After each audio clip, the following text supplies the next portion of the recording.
குமாரின் டிரைவில் முன்னோக்கி சென்று கொண்டிருந்தது.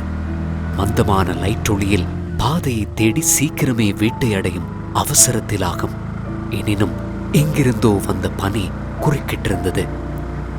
நள்ளிரவு 12 எட்டியிருந்ததால் குமாருக்கு வெறிச்சோடிய தனிமையுணர்வு தோன்றியது. அடுத்த வளைவில் அத்தனிமை இல்லாது போகும் என குமார் அறிந்திருக்கவில்லை. எங்க போகணும்? தொடாவ சந்திக்கு. ஐயோ ஏலதம்மா, வேறொண்டு பாருங்க. ஐயோ அது பொய் கதை மகன். இளந்தாரியாகி இதுக்கெல்லாம் பயப்படலாமா? சரி ஏறுங்களே.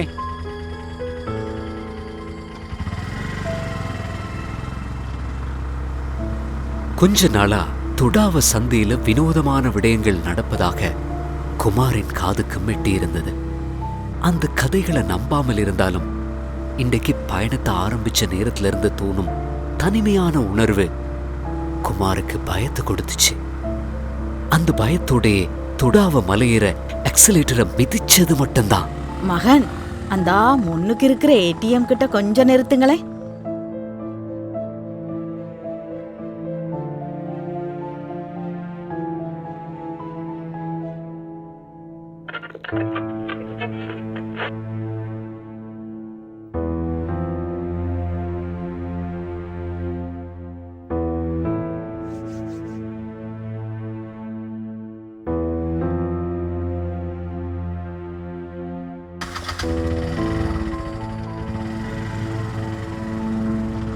அதிக நேரம் செல்லும் முன் தான் குடாவையை கடந்து செல்வதை குமார் உணர்ந்து கொள்கிறான்.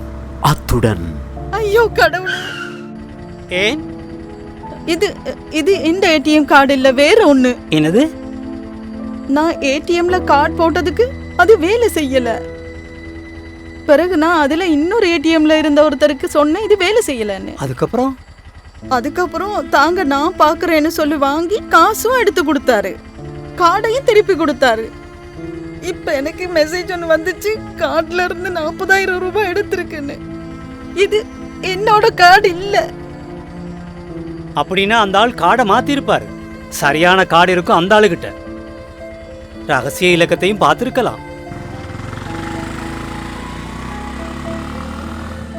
உங்கள் வங்கி கார்டு அல்லது பின் இலக்கத்தை இன்னும் ஒரு நபருக்கு வழங்குவதை தவிர்க்கவும்.